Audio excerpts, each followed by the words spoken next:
This is Outbreak, the Nightmare Chronicles. We're on the Nintendo Switch, and this is the second one that I've shown off on the platform. So, what this generally is kind of a throwback style game to the original Resident Evil titles. It doesn't really have a whole lot of content to it. You know, you've got a few chapters, and then you've got a battle mode where you basically go through the chapters kind of quickly. It's not the most expansive sort of thing, and it kind of feels really basic and just generally quite different from the other one that had a number of modes to it. So it's largely kind of linear with some light puzzle elements to it as you go around, you know, dealing with zombie type creatures and light kind of inventory management. I think the idea of it's interesting, but it's not necessarily crazy in terms of the complexity to it. And it's kind of a little bit basic and a little, I don't know what you could say. It's not necessarily the most exciting sort of thing. It feels a little sluggish and kind of antique almost. And I guess the big difference for the battle mode, which kind of, I don't know if this feels a little unnecessary, is the fact that it's just kind of, again, a little bit more streamlined and basically the same thing and just like a little bit different on the placement of like enemies and stuff that you have to deal with. But yeah, I mean, I could see if you want like kind of a quick sort of almost nostalgic type thing, you might find this game to be somewhat interesting to you. I wasn't necessarily blown away by what this presented, but then again, you know, some might actually like what this has to offer due to the style of it. I find the other one has a little bit more smoother functionality, and it just like it's weird how different this feels, you know, from the other entry in the series, which is kind of neat. And there are a few of them. So if you're wanting different types of similar horror experiences, I guess this one, or this series does provide that. So it is a game with a bit of a story to it as well, you know, the kind of the narratives told through text-based things. You kind of get an idea of what's going on, the state of the situation, painkillers, and yeah, you get light kind of use in regards to the various items you pick up. I mean, you got to manage your health, your inventory, and also, of course, if you need to get certain objectives in order to survive, you can kind of find those around. I guess we could drop that there. We'll pick up our key. It's just, you know, it's a very light sort of thing.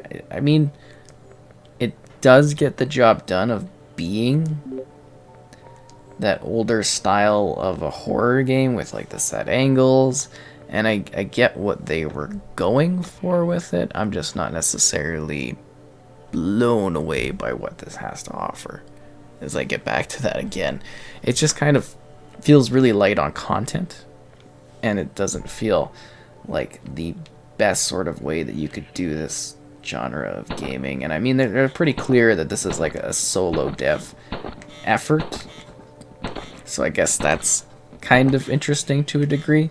But even this, it's just like it feels really wonky. And even, you know, like the zombie kind of like flying over there, it's kind of yeah, it's just not the best handled sort of thing. Yeah, there we go. It's not too bad on the loading, I guess you could say. I mean, it is a little bit, takes a little bit to get places, but it's not the worst thing in the world. And it's just really going to come down to if you want like a small sort of horror treat like this. Like, I don't find it necessarily to be scary or too chilling, but you know, all to their own, right? If you like this kind of thing, it's just like kind of almost comical with the flying of the zombies and stuff. They're really just eating bullets. That's kind of fun. Oh, we got another one.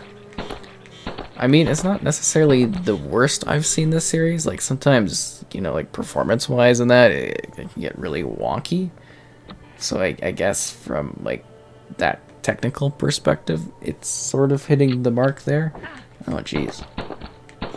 It's just a little, like, kind of awkward to run around in. And I'm hoping by showing off this initial area that maybe, you know, spoiler-wise, it kind of keeps things fresh for you. Just because it's the initial starting area like that, solving just a few puzzles. And that along the way, shotgun shells. So it's just really kind of light exploration and discovery. Like, it's hard to really dive into because there's not a whole lot to say about this. I mean, you're seeing what the game has to offer. It looks a little rough on the big screen, but not necessarily the worst for a Switch game. It just, I don't know, I think they could have maybe expanded upon the concept a little bit more or added some additional like modes and content to make this feel a little bit more worthwhile, if that makes sense. Like, even, you know, I say the character model's decent enough for what this is. It matches the world and blends in. And it's got some little hidden things, and you're fighting zombies. Whoa, jeez, okay, yeah. I wasn't expecting that right off the bat. It's just like really kind of funny angles and stuff, and that's humorous. Oh, you're still alive. Okay. Sorry, it's just so awkward to like kind of control and manage some of the things in this one as you're moving around. So we can use up our potions. You're just kind of like stressed out for items. I don't know. It's kind of hard to recommend due to what's present here and the style of the play. And I'm trying to think of this from a perspective of, you know, someone that likes this genre of gaming, and you just might find it a little too light in its style for you. But, you know, all to their own. That's why I'm trying to present this, so you get an idea of what it's like, how it plays, what you're doing in it, and the style of it. I mean, the chapters have a little bit of like time to them, a little bit of variation in what's available. Just like, you know, it's just kind of like buggy feeling, right? Like, that's what I'm thinking of when I see the zombies flying around and stuff, or like little technical hiccups here or there. It just doesn't seem like it's a fully polished time. But it is something that we've seen ported on a bunch of different platforms.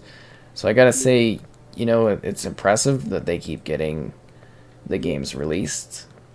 And it does sort of fit well on the Switch, I guess, as being something that's a single-player experience where you can get those retro Resident Evil vibes in, if that's something that you've been, you know, looking or waiting for or wanting more of.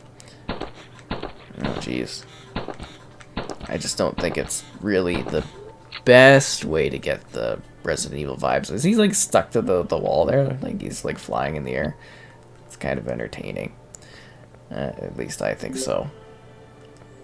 Yeah, it's definitely an interesting effort. I'll give them that. Solo dev-wise, bringing this out, it's unique. And of course, as mentioned, there are other entries in the series. I don't know if they're all available yet. I know I've shown off at least one of them, which was quite different, and I feel as though a bit more, well, definitely more expansive in terms of the modes and the content that's present.